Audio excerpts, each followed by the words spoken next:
Welcome to another session where we learn about features of oral narratives. I believe up to where you are, maybe if you're a Form 4 or a Form 3 or even a Form 2, you have studied or you have learned different types of narratives, ranging from trickster narratives, going on to organ narratives, you have dilemma, explanatory, and so on and so forth, you know. And those are specific types of narratives altogether. Now, you must be in a position to know the different characteristics of those narratives. Maybe if it's trickster narrative, what are the characteristics of trickster narrative? If it's organ narrative or monster narratives, if it's the explanatory narratives, or talk about dilemma stories, what are the distinct features of those particular narratives? In this aspect here, today I want us to check on the general features of oral narrative. The general features of oral narrative. And now, the first one that you're going to realize and to know is that any oral narrative has an opening formula. That's what we have here. The first one is the use of opening formula. Now, what's the function or what's the opening formula? An opening formula is used to indicate the beginning of a story. This is like a phrase that is used to indicate the beginning of a story. Again, the opening formula has its functions. An opening formula has its functions.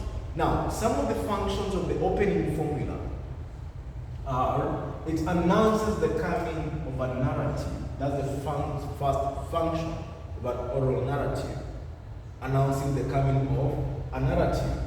Number two, or the second function of the opening formula is to get the attention of the audience. That's the second function. The third function, let me pull up the notes for you guys.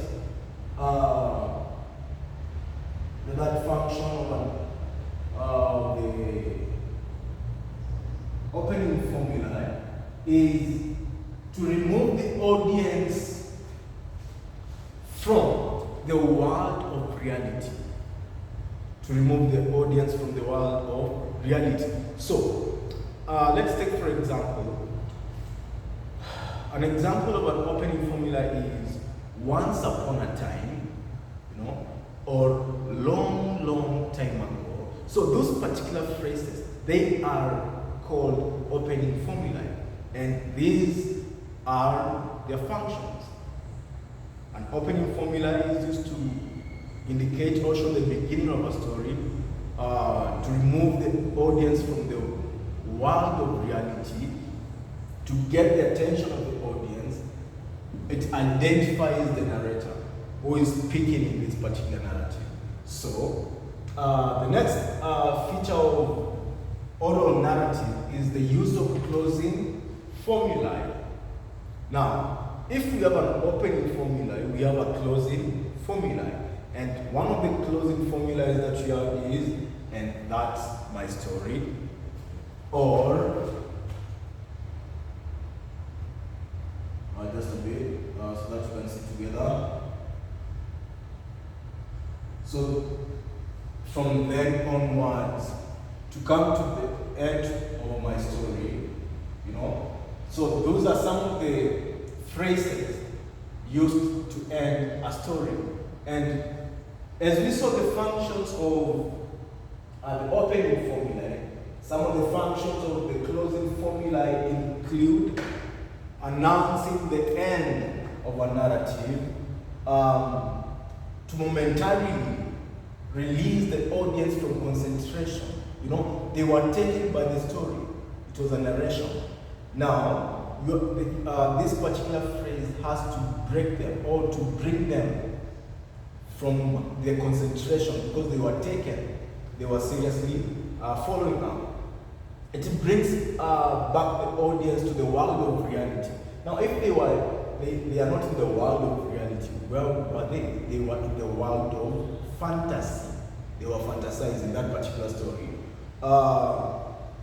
Maybe in the last part is it clears way for the next narrative or activity. Maybe you break, you have a break. So that's the function of the closing formula. The next feature of oral narratives, these are the general. In the KCSE paper 2, if you have a question of narrative, it's a must be asked the general features of narratives, and it carries 4 marks or 6 marks. So ensure you bag in these marks as early as possible. The next feature of oral narrative is use of ideophones. The use of ideophones. Now, what are ideophones? Ideophones, they are the exact, or it is the exact sound produced by a person or thing, or an animal. So the bees flew, buzz, buzz, buzz. So this part, this is the ideophone. Ha ha ha. Catch. The exact sounds, those particular sounds now. Are we together? Those are what you call ideophones. The snake was hissing, so the sound is what we refer to as ideophone. Another feature of a narrative, we have what you call repetition. A word, phrase, or a song, or even a sentence can occur more than once in a story. So if such thing happens, we say there is repetition in this particular narrative. Are we together? And repetition is meant to bring out the meaning, what the narrator has to emphasize on. Again, it emphasizes a point. Again, it maintains the rhythm and to sustain the mood. In the story. So, again, in this particular part here, the other feature of narratives, generally, we have use of songs. And I've encountered this question for many times in the exam, maybe, and students don't get the point on how they're supposed to do it. You are asked, what is the importance, or what is the song in this narrative? What does it aid in, or what's the function of that song? What's the importance of this song in this narrative? Now, songs have different functions in narrative, that is in narrative. But generally, a song brings out the character traits. A song brings out the theme, and a song is meant to entertain. First of all, any song in a narrative, that song is made out to bring the character traits of that particular character, to bring out the theme, and to entertain. Now, next one, the next feature of oral narratives is fantasy.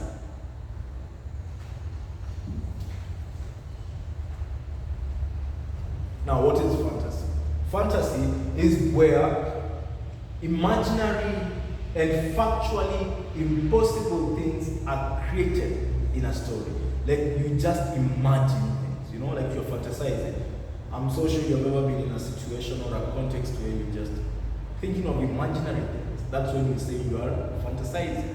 It's a feature, it's an aspect in oral literature. So, the other one is allusions, where some things are referred to. Like we talk about historical allusions, we have biblical allusions, and so on and so forth. So, to talk about biblical allusion, historical allusion to famous people. But these two are the major ones that are asked. But even in the set books, we talk of biblical allusion, historical allusion, and so on and so forth. Again, in narrative, there's an aspect of the feature of suspense.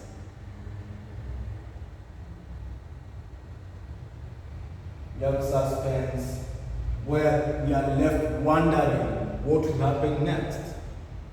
Maybe it was an explanatory or the wide narrative, where the hen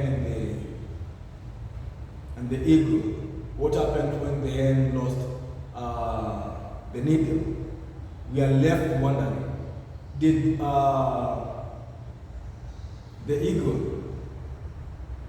was he given his needle at the end, or what happened? We are left in suspense. Did the hen find the needle? Did he take it back to the eagle? So we are left wondering. It's an aspect of suspense. Again, there is use of dialogue. That's another feature. There is use of dialogue.